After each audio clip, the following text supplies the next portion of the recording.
우리 하나님께서 찬양으로 영광 받으신 줄로 믿습니다. 살아도 죽어도 모든 것이 주님의 은혜요. 날 사랑하신 주님의 은혜에 감사하며 살리라.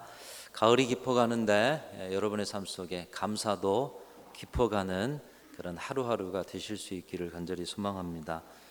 한글을 늦게 배우신 황화자 할머니란 분이 계십니다. 이분이 아마도 그 한글 배우는 학교에서 시를 가지고 경연대회가 있었던 것 같습니다.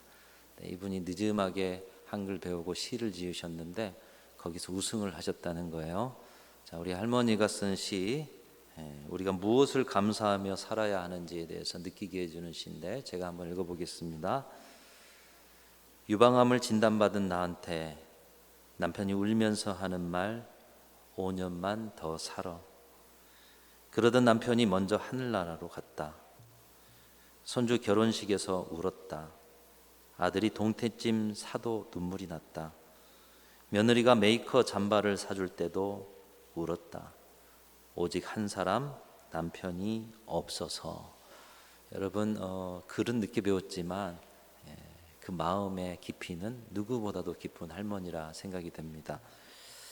처음 글을 가지고 지은 시, 아마도 인생에 사무치는 주제를 가지고 시를 지었을 텐데 이 할머니의 사무치는 주제는 남편의 부재였던 것 같습니다. 옛날에는 몰랐는데 나를 그토록 사랑해주고 아꼈던 존재가 바로 남편이었고, 그리고 세상에 좋은 일 많지만 며느리가 메이커 잠바도 사주고 손주가 결혼도 하고 아들이 동태찜도 사주고 참 좋은 일도 많지만 내게 가장 기쁘고 행복한 일은 남편과 함께 했던 그 소박한 시간이었다는 것을 깨닫고 그 마음을 시로 표현한 것이죠. 지금 내 곁에 나를 위해 주는 한 사람이 존재하고 있음만으로도 우리는 감사하기에 충분한 이유를 가지고 살아가고 있는 줄로 믿습니다. 여러분, 이 가을에 오늘 찬양대의 찬양처럼 또 우리가 감사주일이 다가오는데 이 감사의 달이라고 명명한 것처럼 여러분의 삶에 많이 주변 분들에게나 삶 속에서 감사를 표현하심으로 감사의 풍년을 경험하시는 이번 가을이 되실 수 있기를 축복합니다. 여러분은 어떤 감사의 제목을 가지고 살아가고 계십니까? 때론 삶의 무게로 인해서 인생이 지치고 고나고 힘들 때면 다른 사람들의 삶은 참 감사의 제목들이 많은데 내 삶에는 왜 이렇게 감사할 제목들이 없는가, 이런 생각이 들 때도 많습니다. 그러나 우리의 삶의 모든 것이 감사의 제목이다. 우리 주님이 주시는 말씀, 오늘 찬양을 통해 고백하는 말씀, 또 오늘 설교의 본문이 되는 말씀을 통해 삶의 모든 것들이 다 감사의 제목이다 말씀하고 있습니다. 여러분, 가수 유열 씨를 아실 것입니다. 유열 씨가 1919년부터 폐섬유증 진단을 받았다고 합니다. 이 폐에 염증이 생겼다가 또 사라졌다고 하면서 폐 조직이 딱딱해지면서 섬유화되는 증상이 폐섬유증이라고 합니다. 우리 피부에도 한번 상처가 나면 이 상처가 아물때에 굳어지고 또 딱지가 붙고 나중에는 흉터가 되면서 딱딱한 살이 되어지는 것처럼 폐도 그렇다는 것이죠. 한번 섬유화된 폐는 되돌릴 수가 없어서 이것을 진단받고 나서는 한 3년에서 4년 생존 기간이 된다는 것이에요. 이것을 치유하는 길은 오직 폐 이식이 유일한 완치 방법이라고 합니다. 그렇게 병세가 많이 좋아지지 않고 악화되던 어느 날 의사 선생님이 와서 이제 준비할 때가 된 것 같습니다, 이런 이야기를 들었다는 거예요. 이 말을 듣고 너무 힘겨움이 밀려와서 하나님, 저를 데려가셔도 이제는 감사할 것 같아요. 실제적 마음이 그러겠습니까? 너무 괴롭고 힘들다 보니 저를 데려가셔도 이제 감사할 것 같아요. 그렇게 기도하면서 깨달아지는 것이 그동안의 많은 인기, 명예, 그리고 소유, 이런 것들을 누리면서 스스로 인생을 자랑하면서 살아왔는데 그 모든 것들이 순식간에 사라질 이 위기 앞에서 보니 자기가 자랑했던 것이 자기가 만들어 왔고 자기 스스로 그것을 세워왔던 것이 아니라 자신은 아무것도 아니요 모든 것이 하나님이 주신 것들이었음을 깨닫게 되었다는 것이에요. 그러면서 자신이 주인인 것처럼 살았던 지난 시간들, 내가 그래도 뭔가를 잘해서 사람들에게 인기를 얻고 목소리도 좋고 노래도 잘하고, 근데 그 자기의 자랑이었던 그런 삶들이 하나님 앞에 너무 부끄러워졌다는 것입니다. 그래서 하나님 앞에 매달리면서 기도했다는 거예요. 하나님, 저 너무 하나님 앞에 부끄럽습니다. 하나님이 주신 것을 내가 했다라고 내 자랑으로 삼고 살았습니다. 저를 불쌍히 여겨주십시오. 그런 기도 가운데 어느 날 하나님의 음성을 듣습니다. 아들아, 내가 네 손을 잡고 함께 갈 테니 너도 내 손 잡고 함께 가보겠니? 그런 주님의 따뜻한 음성에 기도가 되어지면서 어느 날 감사하게도 건강한 폐를 기증받게 되었고, 나중에 보니 그 기간 동안 혼자 기도한 것이 아니라 많은 분들이 기도해 주셨고, 수술할 때에는 사랑하는 분들이 자신의 그 수술 시간 내내 릴레이 기도를 해 주었다는 것을 알게 되고, 이 중보기도의 힘을 크게 느꼈다는 거예요. 우리 교회가 이제 중보기도 사역을 앞으로 하게 될 텐데 온 교회가 함께 기도하는 것입니다. 이 중보기도 사역의 힘, 대단한 힘이 될 것입니다. 그렇게 기적적으로 회복하여 덤으로 받은 생애를 살아가면서 삶의 모든 것들이 감사의 제목임을, 매일매일이 기적이고 매일매일이 하나님의 선물임을 매 순간 깨닫게 되었다는 거예요. 우리가 사는 모든 일상이 하나님의 선물이고 기적이구나. 우리가 살아간다고 오늘도 당연하게 받아들이는데, 이 하루는 누군가 죽어가는 사람들이 그토록 바랐던 시간인데 그 시간이 나에게 주어졌구나.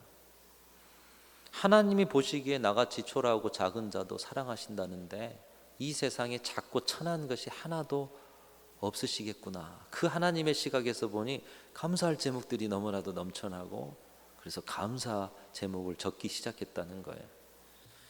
우리에게 흔한 일상, 누군가에게는 간절하고 감사한 일상이겠구나. 걸어가도 감사, 또 숨 쉬는 것도 감사, 앉아 있는 것, 서 있는 것, 바람을 느끼고 걷는 것, 서로 눈을 마주치고 대화하는 것, 또 산책을 하며 살아가는 것. 어떻게 보면 소소한 일상이요, 한가한 사람들의 삶인 것 같지만 그 모든 순간순간이 감사의 제목임을 이분이 계속적으로 느끼게 되는 것입니다. 여러분, 우리의 삶의 모든 것이 감사의 제목인 줄로 믿습니다. 오늘 여러분이 앉아서 예배하는 거 그저 온 것이 아니에요. 오늘 찬양대가 찬양하는 거 그저 되어진 것이 아니에요. 우리의 삶의 모든 것이 감사한데 시편 50편 23절은 우리에게 이렇게 말씀합니다. 우리 같이 한번 읽어봅니다. 시작. 감사로 제사를 드리는 자가 나를 영화롭게 하나니 그의 행위를 옳게 하는 자에게 내가 하나님의 구원을 보이리라. 여러분, 감사로 제사 드려서 우리 하나님의 구원을 보시는 은혜가 있으시길 축복합니다. 감사로 제사를 드린다는 게 무엇일까요? 제사는 우리말로 하면 예배가 되겠죠. 오늘 또 감사의 산 제물이 있는 예배를 드리시는 여러분인 줄로 믿습니다. 그저 그렇게 오는 자리가 아니에요. 감사의 산 제물을 들고 오셔야 돼요. 삶 속에서도 감사를 고백함으로 그 자리가 예배적 삶이 되게 해야 돼요. 그런 감사로 제사를 드리는 사람들이 하나님을 영화롭게 하는 자요, 그런 사람들에게 하나님의 구원하심을, 그 구원의 역사를 보여주겠다. 오늘 말씀도 그것을 가르쳐주고 있습니다. 감사가 신앙생활에 있어서, 신앙인들에게 있어서 얼마나 중요한 의미인지를 오늘 본문이 우리에게 가르쳐주고 있습니다. 우리는 보통 감사합니다, 감사합니다나 안녕하십니까나 어떻게 보면 습관적인 인사치레가 대부분일 수 있습니다. 또 특별한 감사거리가 있을 때만 진정한 감사를 표현하기도 합니다. 우리의 감사 헌금이 그것을 보여주죠. 매 순간이 감사인데 우리는 감사거리가 생기면 감사 헌금을 하죠. 그러니까 우리의 그런 감사의 습관을 보여주는 거예요. 하지만 말씀은 신앙에 있어서 감사는 그런 감사와 비교할 수 없을 정도의 깊은 의미를 차지하고 있음을 보여주고 있습니다. 어떤 의미입니까? 우리가 신앙생활을 통해 궁극적으로 바라보는 구원, 우리는 오늘 또 예수 그리스도의 사랑과 하나님의 은혜 앞에서 오늘 또 구원받은 자로 살아가고 있는 줄로 믿습니다. 더불어 우리는 이 땅을 떠나는 날 그 구원받은 자로서 영생의 하나님의 나라를 누리게 될 줄로 믿습니다. 우리는 구원받은 자들이에요. 신앙의 완성의 자리, 여호와의 날에 서는 자리, 그리고 오늘도 주님과 동행하는 자들에게 주시는 은혜, 구원의 은총. 근데 이 구원과 감사가 너무나도 밀접하게 관련되어 있음을 오늘 본문이 우리에게 가르쳐주고 있다는 것이에요. 아니, 구원은 구원이고 감사는 또 뭐 감사인데 어떤 연관이 있다는 것일까? 여러분, 구원이라는 것이 무엇일까요? 죄로 인해서 죽을 수밖에 없는 우리, 이 죄의 결과로 죽음이 왔어요. 사망이 왔어요. 근데 우리 스스로는 이 죄의 문제를 해결할 수 없기에 우리는 죽음에 이르게 되는 것입니다. 그것이 육신적인 죽음도 그렇지만 영원한 죽음도 그렇습니다. 근데 그런 우리가 기적적으로 구원받은 사건, 기적적으로 건진받은 사건, 그것이 바로 구원인 것입니다.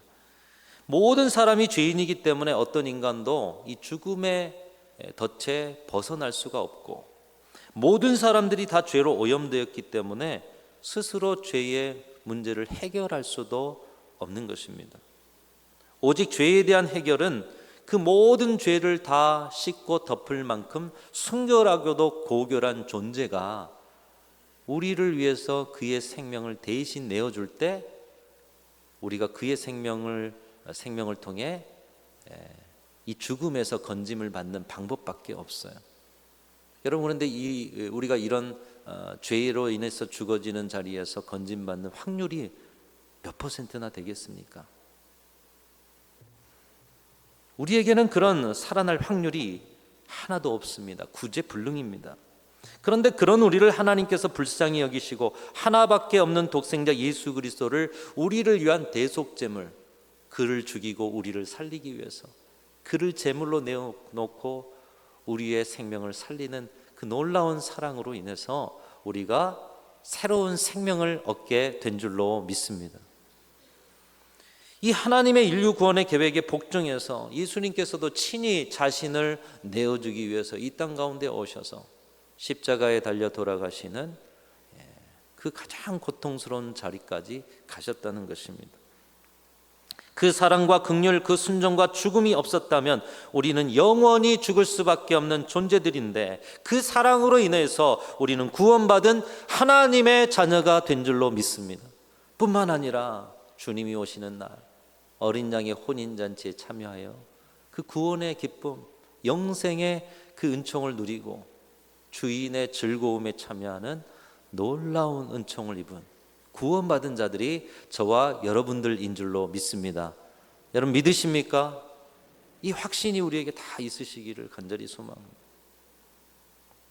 그 일은 무엇으로도 대신할 수 없어요. 누가 대신해 줄 수 있는 것도 아니에요. 예수님 외에는 아무도 대신할 수 없고 그 예수님의 사랑을 갚을 수도 없기 때문에 오늘 찬양대 찬양의 가사 속에도 있죠. 그것을 은혜라고 하죠. 은혜. 갚을 수 없다. 대신할 수 없다. 근데 그것을 나에게 주셨다. 그 일은 생명을 건진 일이요, 특별한 은혜를 입게 되었기 때문에 다른 사람도 아닌 내가 그 은혜를 입게 됐고 그 은혜를 주신다 하셨기에 기쁜 소식이요, 이 기쁜 소식은 복음이라고 말하는 것입니다. 여러분, 이 구원이 감사와 그런 무슨 관계입니까? 이런 사랑과 은혜, 이런 기적과 기쁜 소식, 구원의 은총, 죽음에서 건져짐을 체험한 사람들의 입술에서 여러분 어떤 고백이 나오겠습니까? 오늘 죽음에 이를 뻔한 내가 그 누군가에 의해서 살게 됐어요.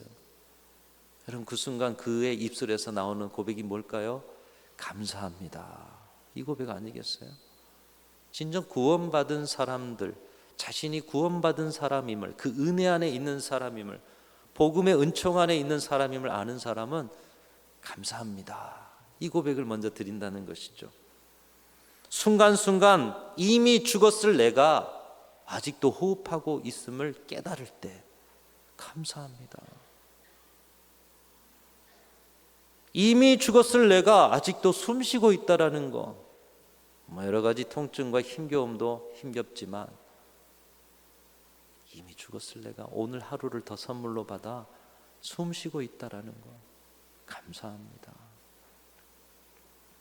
하루를 시작하면서도 죽음에서 건진받은 구원의 감격으로 시작하고, 이 하루가 이미 어제 내가 사라졌어야 되는데 오늘 덤으로 받은 하루로, 야, 하나님께서 내게 또 연장시켜 주신 하루다. 감사합니다. 때로 슬픈 일, 괴로운 일, 고통스러운 일들도 내가 이미 이 땅에 없으면 슬픈 일을 어떻게 경험해요? 괴로운 일을 어떻게 경험해요? 살아있기 때문에, 통증도 살아있기 때문에, 살아있다라는 것을 느끼는 일이기 때문에 감사합니다. 즉 구원받은 자는 모든 것에 감사하며 살고, 감사하며 사는 삶은 우리가 구원받았다라는, 구원받은 자의 입술에서는 감사합니다가 먼저 나오니까요. 감사는 구원받은 자가 구원받았다라는 증거를 드러내는 그 자리라는 것이에요. 사랑하는 성도 여러분, 여러분이 구원받았음을 세상 가운데 나타내며 살아가시는 우리 귀한 성도들이 되시기를 주님의 이름으로 축원합니다. 어떻게 구원받은 증거를 드러내요? 감사합니다. 감사합니다. 오늘 말씀이 그것을 명확하게 보여주고 있습니다. 오늘 말씀의 내용은 여러분이 너무나도 잘 아시는 말씀이죠. 10명의 나병 환자가 예수님으로부터 치유를 받았어요. 그런데 그들이 치유를 받고 나서는 한 명 사마리아인만 예수께로 돌아와 예수의 발 앞에 엎드려 주님 앞에 감사를 고백했다. 그리고 그 사마리아인, 감사를 고백한 그 사람에게 예수님이 이렇게 말씀해 주셨다. 일어나 가라. 내 믿음이 너를 구원하였느니라. 따라합니다. 내 믿음이 너를 구원하였느니라. 한 명의 사마리아인은 구원에 이르는 믿음을 가졌다. 이렇게 말씀하고 있는 거예요. 그런데 이 말씀에서 한 가지 의문이 생깁니다. 감사를 표현한 한 사람만 아니라, 그만 믿음을 가진 것이 아니라 나머지 9명의 사람도 믿음을 가진 사람이었다라는 것이죠. 아니, 이 10명 다 믿음을 가졌는데, 그런데 오늘 사마리아인, 감사를 표현한 한 명에게 내 믿음이 너를 구원하였다, 이렇게 말씀하시는 거예요. 여러분, 9명의 사람도 모두 믿음을 가진 사람들이었다는 것을 한번 주목해 보십시오. 그들도 순종하기 어려운 예수님의 말씀을 믿었습니다. 믿었으니 순종하고 제사장에게 갔죠. 믿었으니.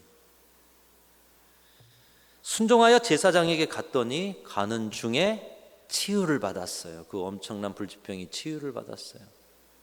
이 한 사람, 돌아온 사람만 치유해 준 게 아니라 10명 다 치유를 받았어요. 말씀에 믿음을 갖고 믿음의 순종의 걸음을 걸었던 그들 모두가 치유를 받았어요. 다시 말하면 이 10명 다 믿음 가진 사람들이라는 거예요. 한편 대단한 믿음인 거예요. 말도 안 되는 예수님의 말씀을 믿었고 순종했기 때문에. 그들 모두는 당시 불치병인 나병에 걸려서 온갖 서름을 다 당하고 있었습니다. 여러분, 당시에 이 나병 환자들 공동체에서 쫓겨났습니다. 성에서, 성 밖으로 쫓겨나서 성 밖에서 살아야 했어요. 그리고 사람들이 지나가면 나는 나병 환자라고 소리를 질렀어야 됐습니다. 사람들이 가까이 오면 그들에게 전염될까 봐. 그것이 그들이 살아가는 법이었어요. 통증과 고름에 시달리고, 잠자고 나면 코가 없어져 있어요. 잠자고 나면 손가락 하나가 뭉그러져 있어요. 살아도 사는 것 같지 않은, 살아있음이 저주스러운 시간들을 보내고 있는 사람들, 이 10명은 그런 사람들이었습니다. 버려진 인생, 포기된 인생, 저주받을 인생, 한마디로 짐승처럼 살아가는 사람들이었습니다. 그런데 그들에게도 소식이 들려옵니다. 나사렛 예수에 대한 소식. 그 나사렛에서 온 예수라는 사람이 가는 곳마다 병자를 치유하고 귀신을 쫓아내고 심지어 죽은 자도 살린다더라. 이 소식을 들을 때, 야, 세상에 그런 사람이 있어. 그를 만나면 우리도 이 나병에서 건짐을 받을 수 있을까? 우리도 한번 만나보고 싶다. 우리도 한번 만나게 되면 이 짐승 같은 삶에서 벗어날 수 있을까? 그런데 예수님을 만나는 기적 같은 일이 일어났습니다. 예수님을 그들이 만났어요. 예수님의 말씀을 들었어요. 예수님의 말씀을 믿게 되었어요. 그리고 예수님의 말씀에, 그 명령에 따라서 순종하고 인도하심을 따랐고, 그 예수님의 말씀대로 치유를 얻었습니다. 예수로 시작해서 예수로 나음을 이 10명 모두가 입었던 거예요. 그야말로 그들은 예수님의 사역의 열매였습니다. 그들을 다시는 보지 못할 거라고 생각한 가족들이 이들이 치유를 받고 가족에게도 돌아왔을 때 얼마나 하나님께 영광을 돌렸고 이 치유의 기적을 일으켰던 예수님에 대해서 얼마나 대단하게 생각했겠습니까? 그들은 그렇게 예수님의 말씀을 믿고 순종하여 치유를 받은 사람들이었습니다. 그런데 오늘 말씀을 보면 그들은 구원받은 자들이 아니었다라고 말씀이 증거하고 있어요. 17절에서 19절을 보면 그 아홉에 대한 예수님의 마음, 구원과 감사의 관계를 알게 되는데 17절부터 19절 제가 읽어봅니다. 예수께서 대답하여 이르시되 10사람이 다 깨끗함을 받지 아니하였느냐? 그 아홉은 어디 있느냐? 이 이방인 외에는 하나님께 영광을 돌리러 돌아온 자가 없느냐 하시고, 함께 읽습니다. 시작. 그에게 이르시되 일어나 가라, 내 믿음이 너를 구원하였느니라 하시더라. 여러분, 이 9사람도 예수님의 말씀을 믿었어요. 이 9사람도 예수님의 말씀을 순종한 순종의 사람이었어요. 이 9사람도 예수님의 말씀을 통해서 치유를 체험의 사람이었어요. 누구도 맛볼 수 없는 기적, 그들의 몸으로 직접 체험한 사람들. 그런데 그들의 믿음은 거기까지였다는 것입니다. 자신들의 문제를 해결하는 거기까지. 그런데 이 한 명의 사마리아인은 예수님의 말씀대로 치유를 받은 후에 그토록 그리운 가정, 얼마나 가족에게 가고 싶었겠어요. 얼마나 정상적인 사람을 하고 제사장에게 인증을 받고 싶었겠어요. 그리로 가지 않고 말씀을 주시고 치유를 주신 예수께로 돌아옵니다. 그리고 예수님의 발 앞에 엎드려서 하나님께 영광을 돌리고 감사를 표현하는 거예요. 그런 그를 향해서 예수님께서는 내 믿음이 너를 구원하였느니라. 여러분, 이것은 감사를 고백한 한 명의 사마리아인의 믿음이 구원에 이르는 믿음이라는 것을 나타내면서 동시에 그 9명의 믿음은 구원에 이르는 믿음이 아니었음을 말씀하시는 말씀인 것이에요. 똑같이 말씀을 순종했어요. 똑같이 말씀을 믿었어요. 하나님이 주신 그 은총의 체험을 입었는데도 그들의 믿음은 구원에 이르는 믿음이 아니었다라는 것이에요. 9명과 한 명의 믿음은 다른 믿음이었다는 거예요. 예수님의 은혜는 맛보았지만 구원에 이르지 못하는 믿음이 있다면 예수님의 은혜를 맛봄을 넘어서서 구원에 이르기까지 한 믿음이 있다라는 것입니다. 믿음도 다 같은 믿음이 아니라는 거예요.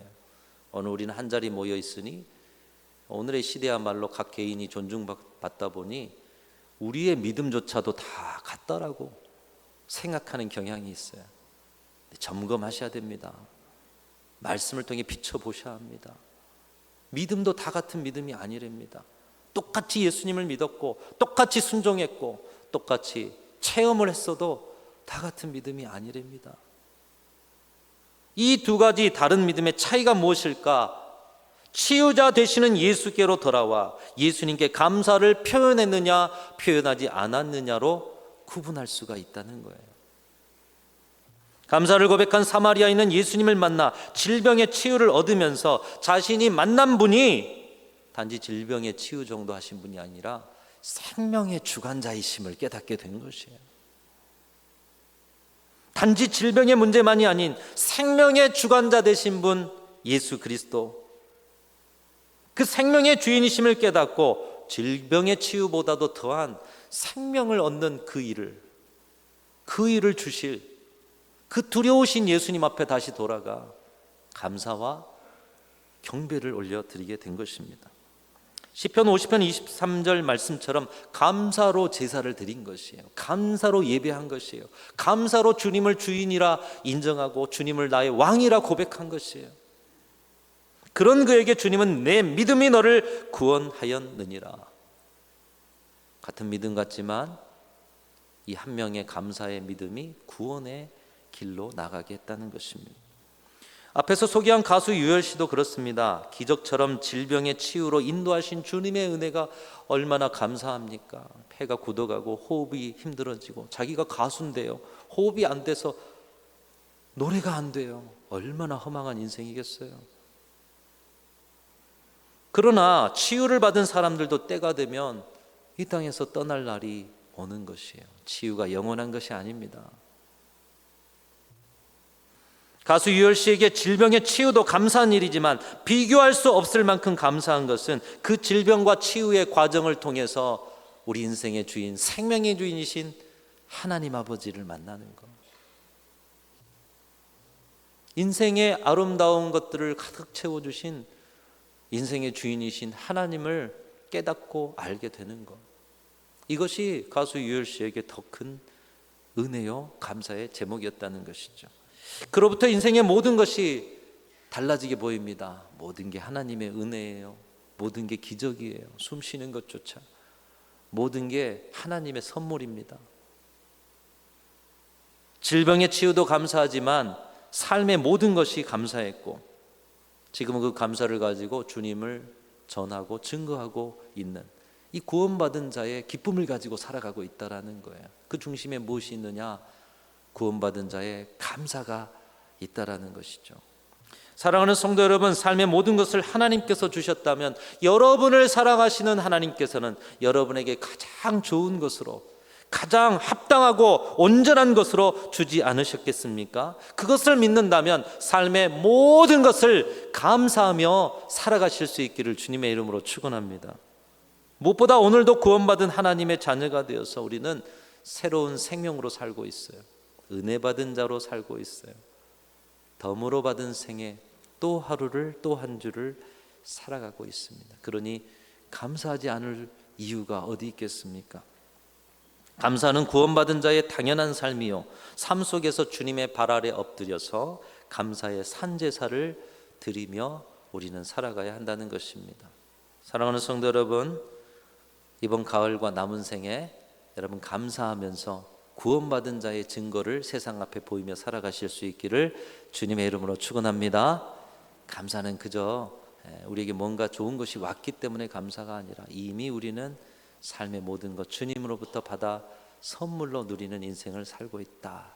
우리는 구원받은 자다. 그 감격으로 삶의 모든 순간 감사를 통해서 구원의 역사를 전파하며 살아가는 저와 여러분과 우리 교회가 되실 수 있기를 주님의 이름으로 축복합니다.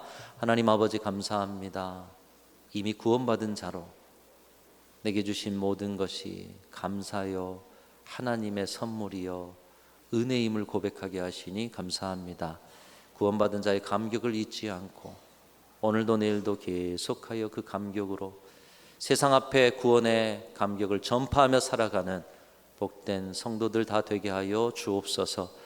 이 가을과 함께 남은 생에는 그렇게 우리의 삶에 진정 구원의 은혜를 선포한 감사 찬송이 멈춰지지 않도록 주의 성령이여 인도하여 주옵소서. 우리 구주 예수 그리스도의 이름으로 간절히 기도하옵나이다. 아멘.